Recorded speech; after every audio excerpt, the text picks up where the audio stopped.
नमस्कार दोस्तों, स्वागत है आप सभी का मेरे YouTube चैनल पर। मैं हूं आपका दोस्त वन रक्षक राजेंद्र सनोडिया। देखिए दोस्तों, आपके एमपी फॉरेस्ट गार्ड के एग्ज़ाम में अब लगभग 10 से 12 दिन शेष हैं और मैंने आपको बोला है कि अंतिम 10 से 12 दिन में आपको क्या करना है। आपने जितना भी पढ़ा है और शॉर्ट नोट्स बनाने के लिए मैंने बोला था, तो उन शॉर्ट नोट्स का रिवीजन करना है और एमसीक्यू की प्रैक्टिस ज़्यादा से ज़्यादा करना है। ठीक है, मैंने बोला था ना आपको कि एमसीक्यू की प्रैक्टिस लगाना है और आपको शॉर्ट नोट्स बनाते हुए चलना है, टॉपिक वाइज, सब्जेक्ट वाइज, और उसका रिवीजन करना है। ठीक है, देखिए मैंने टेलीग्राम चैनल पे कल सामान्य हिंदी का एक टेस्ट पेपर डाला था जिसमें 10 क्वेश्चन दिए थे। ठीक है, उसके बावजूद भी बहुत सारे स्टूडेंटों ने बहुत ज़्यादा गलतियां किए हैं। उसका कारण यह है दोस्तों कि आप क्या होते हैं, नई चीज़ और कठिन चीज़ पढ़ने के चक्कर में बेसिक चीज़ों को भूल जाते हैं। और दुनिया का कोई भी पेपर हो दोस्तों, उसमें 75% जो होती हैं वो बेसिक चीज़ें और मॉडरेट चीज़ें ही आती हैं और इसी से सिलेक्शन होता है। अगर 100 नंबर का पेपर हो रहा है और 100 में से दोस्तों अगर मान के चलिए 100 में से अगर 25 क्वेश्चन ऐसे भी आते हैं जो आपसे नहीं बनते, तो 75 तो आप करोगे ना। ठीक है, और 75 अगर आप करते हो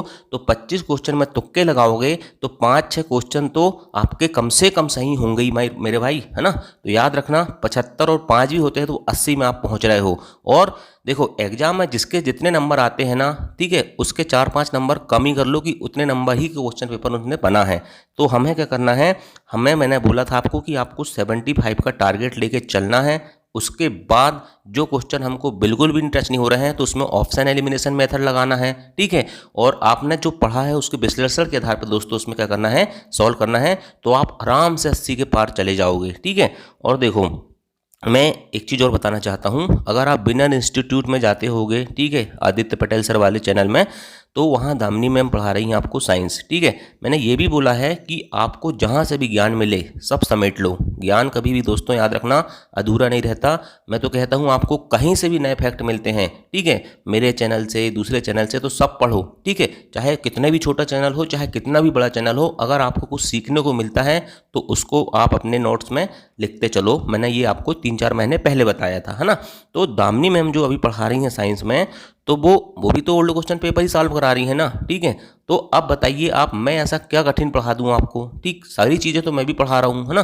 तो दामिनी मैम जो पढ़ा रही हैं साइंस, आप जाके देखना वहाँ पर जो साइंस पढ़ा रही मैडम जी, तो वो सारे क्वेश्चन आपसे बनेंगे। जो स्टूडेंट मुझसे जुड़े हुए हैं 3-4 महीने से, वो पूरे के पूरे क्वेश्चन सॉल्व कर लेंगे, क्योंकि वो चीज़ें मैंने आपको 2-3-4 महीने साइंस के 50-60 वीडियो में पढ़ा चुका हूँ। ठीक है, तो इतना समय आज इसलिए ले रहा हूँ दोस्तों, क्योंकि बहुत सारे स्टूडेंट कहते हैं कि सर कठिन आता है, कठिन आता है। आने दो ना, मैं बता रहा हूँ ना आपको एग्जाम में 100 में से कम 10 क्वेश्चन तो ऐसे मिलेंगे जो आपने कभी देखे भी नहीं होंगे और कभी सुने भी नहीं होंगे। ठीक है, लेकिन इन 10 से हमसे कोई मतलब नहीं, हमें तो हमारे 75 से मतलब रखना है। 25 में से कम 5-6 क्वेश्चन तुक्के में आराम से सही हो जाते हैं। ठीक है, आप आराम से इजीली 80 के ऊपर चले जाओगे। ठीक, चलिए अब हम सॉल्व कर लेते हैं दोस्तों। क्वेश्चन नंबर 1 से मैं क्वेश्चन नंबर 10 तक जो कल सामान्य हिंदी का टेस्ट दिया था उसका सॉल्यूशन बताता हूं, और आपको देखना भी है कि आप कहां गलतियां कर रहे हैं, और सारी चीज़ें पढ़ाई हुई हैं। ठीक है, एक भी क्वेश्चन लूसेंट के बाहर का नहीं है ना, फिर भी आपने बेसिक गलतियां किए हैं। ठीक, चलिए शुरुआत करते हैं क्वेश्चन नंबर 1 से। क्वेश्चन नंबर 1 है, निम्नलिखित में से कौन उपभाषा और बोली सुमेलित नहीं है। देखिए मैंने आपको चार्ट बनाया है, बाकायदा शॉर्ट नोट्स बना के दिया है, रंगीन कलर में दिया है। ठीक है, और बोला था कि आपको इस चार्ट को क्या करना है, जो हिंदी की उपभाषाएं और बोलियां हैं उसको पूरा क्या करना है, अच्छे से याद करना है। ठीक है, कौन से क्षेत्र में बोली जाती है, कौन सी उपभाषा की कौन सी बोली है, ये सारी चीज़ें बताया था।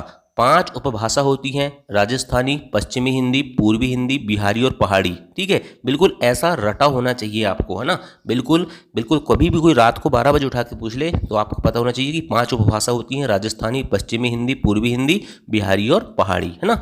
इसके बाद मैंने बोला था कि उनकी उपभाषा आपको याद होना चाहिए, तो मैंने बताया था पहाड़ी की 2 होती हैं, आपको पता होगा, कुमाऊनी और गढ़वाली। ये नाम से स्पष्ट हो जाती हैं। पहाड़ी की क्या होती हैं, कुमाऊनी और गढ़वाली होती हैं। ये थोड़ा नाम से ही दिखता है, पहाड़ी नाम टाइप दिखते हैं। ठीक है, तो ये समझ में आ जाता है। और पहाड़ी क्षेत्र में बोली जाएंगी, उत्तराखंड और हिमाचल प्रदेश पहाड़ी क्षेत्र है तो वहाँ बोली जाती हैं, है ना। इसके बाद मैंने बोला था कि बिहारी में क्या होते हैं। देखो बिहारी की, देखो भोजपुरी, मगही और मैथिली, भोजपुरी, मगही और मैथिली बिहारी की बोलियां होती हैं। तो ये बिहारी की भोजपुरी बिहारी उपभाषा और इसकी भोजपुरी क्या है, उपबोली है। ये ऑप्शन सही है।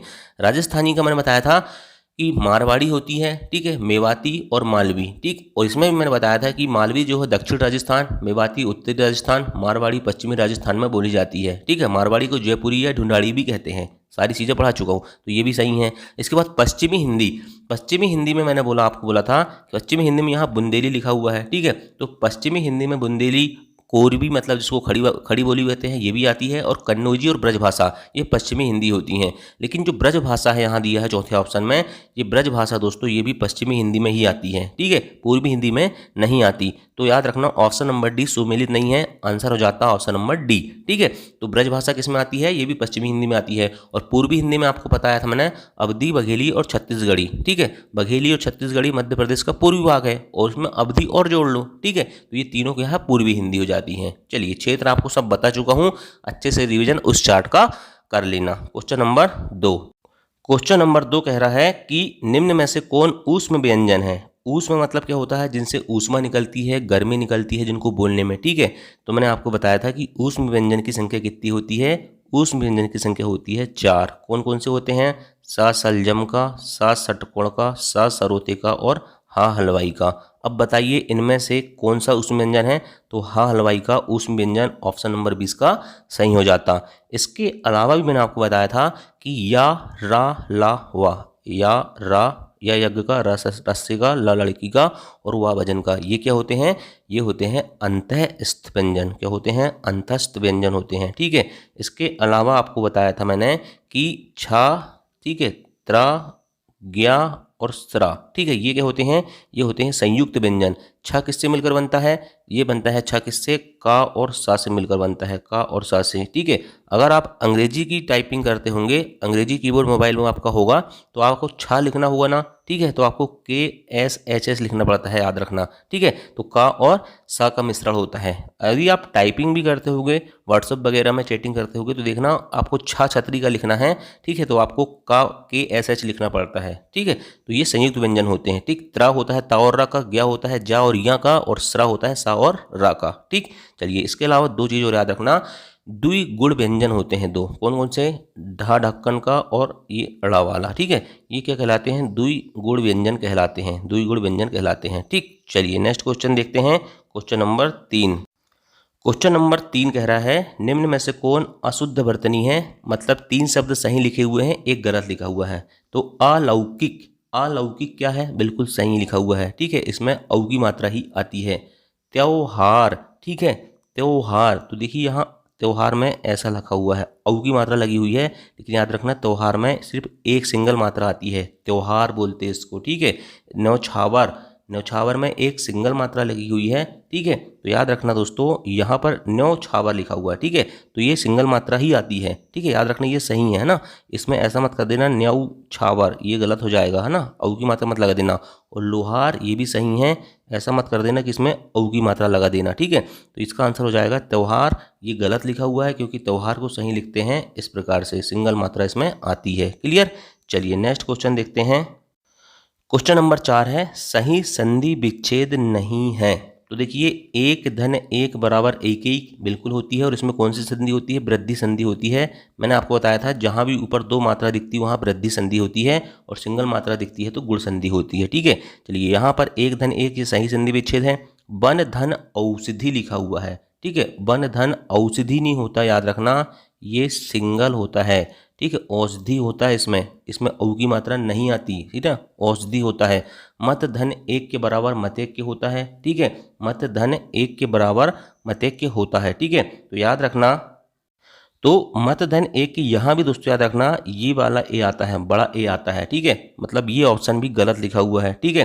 तो यहाँ पर मतलब 2 चीज़ में गलती हो गई, एक औषधि वाला में और एक के वाला में, ठीक है। मतलब थोड़ा ऑप्शन गलत हो गए हैं, है ना।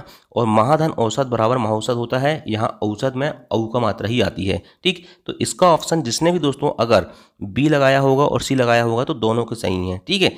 ये चीज़ आपको खुद अपने आप में क्या करना है, क्लियर कर लेना है, ठीक है। चलिए क्वेश्चन नंबर 5 देखते हैं। बेईमान में बे किस भाषा का उपसर्ग है। तो याद रखना दोस्तों, बेईमान में देखो उपसर्ग क्या होता है, पहले लगता है, प्रत्यय क्या लगता है, किसी भी शब्द के बाद में लगता है। ठीक, ये सब चीज़ आपको पता होगी, है ना।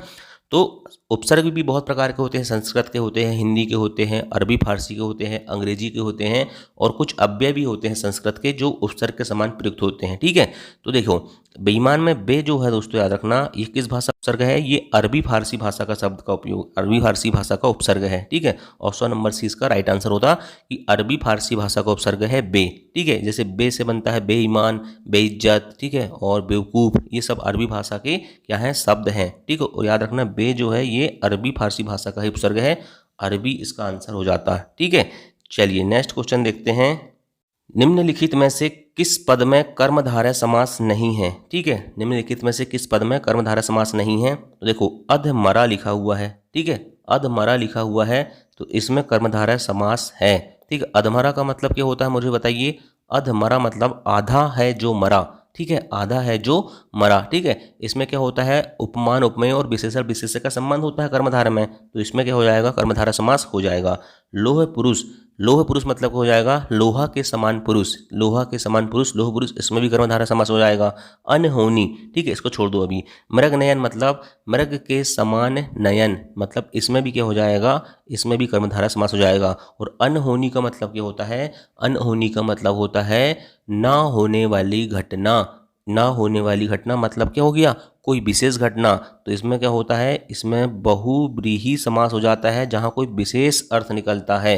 ठीक, अनहोनी मतलब क्या होता है, न होने वाली कोई घटना मतलब कोई विशेष घटना, जहाँ कोई विशेष अर्थ निकलता है, मैंने बोला था वहाँ पर बहुव्रीहि समास होता है। तो अनहोनी में कर्मधारय समास नहीं है।